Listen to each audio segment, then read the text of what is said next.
With the advent of the current rise and anti-Semitism in the earth, is this all that we signed up for?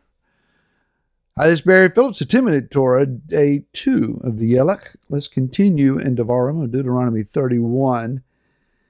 And Yah says in verse 3 and following, Yahweh your Elohim is passing over before you. He shall destroy these nations from before you, and you possess them. Yahushua himself is passing over before you, as Yahweh has spoken. And Yahweh shall do to them as he did to Sihon and to Og, the sovereigns of the Amorites in their land, when he destroyed them.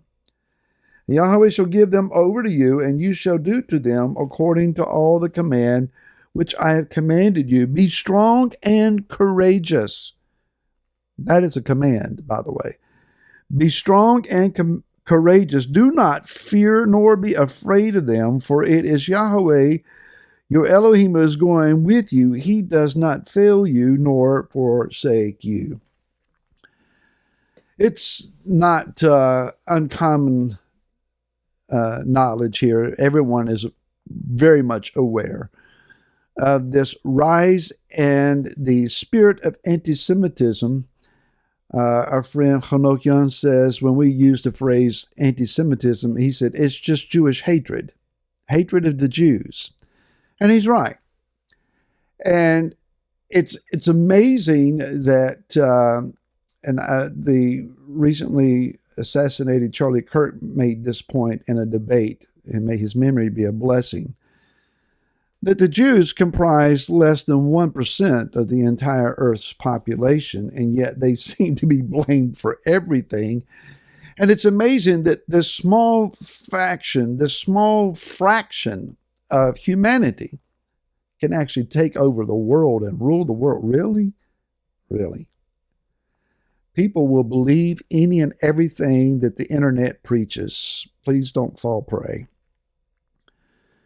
And so there is this spirit that is rising up again in the earth, and it has risen and gone down a little and risen again, and now it's climbing the mountains of popularity. And people are looking for someone to blame for whatever is making them unhappy and unfruitful and non-productive in their own lives. It's always easier to blame someone else than to take personal accountability and responsibility. And right now, the number one scapegoat of everyone else's problems is the Jews, Israel as a larger part.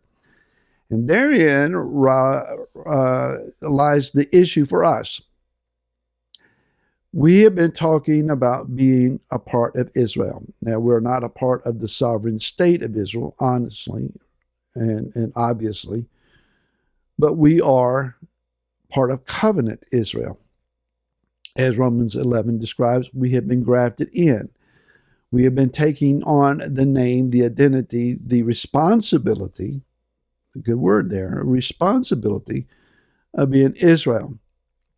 And that means that we observe his commands, that we honor him according to the protocols of the Torah, and that we live our lives in such a way as to foster reconciliation and restoration with those that we have been divided from, our brother Yehuda.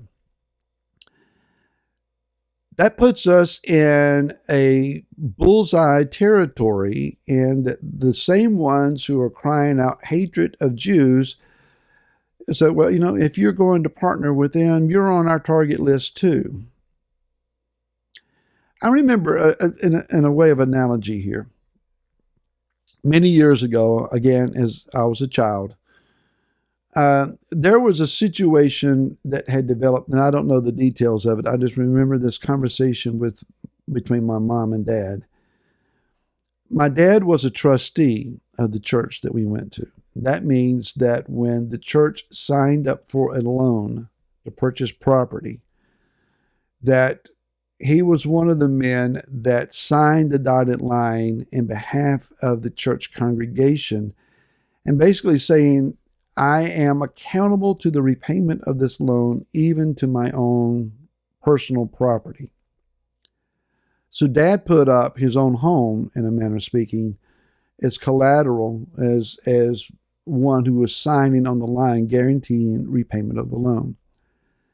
And one of the fellow trustees, whatever the situation was, made the remark to my dad, I put my own signature on the line. I put my home on the line for this. Evidently, there was some kind of concern. And Dad looked at Mom and said, I did too. I mean, he didn't turn around and say, well, me too. But I mean, he was saying to Mom, so did I. Dad took the risk.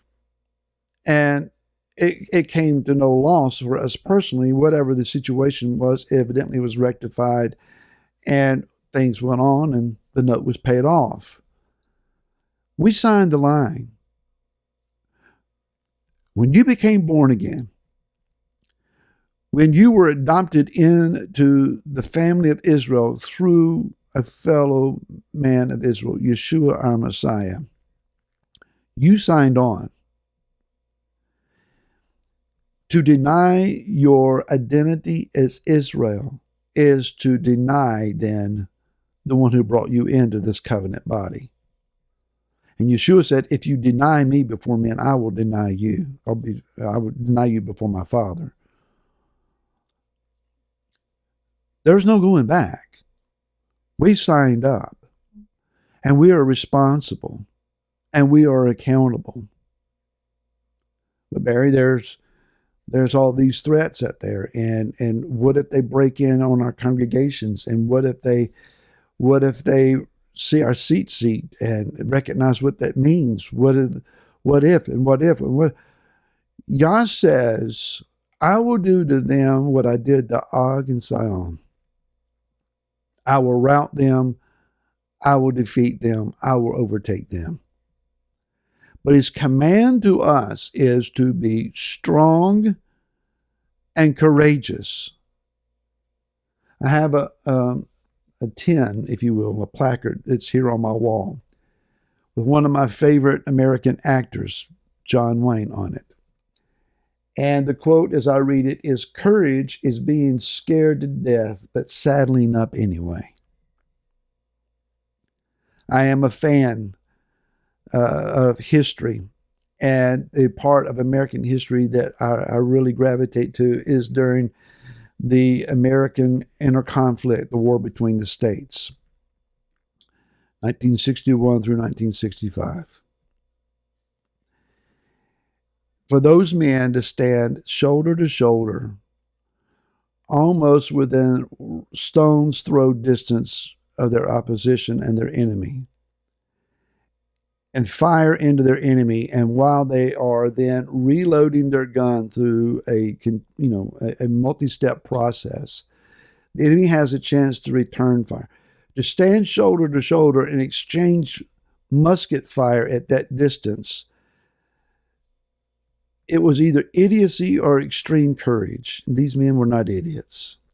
They were fighting for what they believed in. I have ancestors who fought in that war, and they were extremely courageous and brave men. I know that they were terrified of every moment, knowing that at any moment, a very large caliber musket round could enter into their body and just pummel them to death. Courage means I know the danger, I know the cost, I know what might happen, but I'm not backing up and I'm not retreating, because what I know to be true is true to the point of it's worth living for, it's worth dying for. There is no backing up at this point. And our brother Yehuda, as well as our fellow believers in Messiah the world over, they need to know who is genuinely Israel. Yehoshua said, as for me and my house, we will serve Yahweh. I agree. I concur wholeheartedly. As for me and my house, we will serve Yah. And as for me and my house, we choose to stand as Israel, with Israel, and with our brother Yehuda. And I encourage you and pray that you do the same. And I'll see you tomorrow. To then, shalom.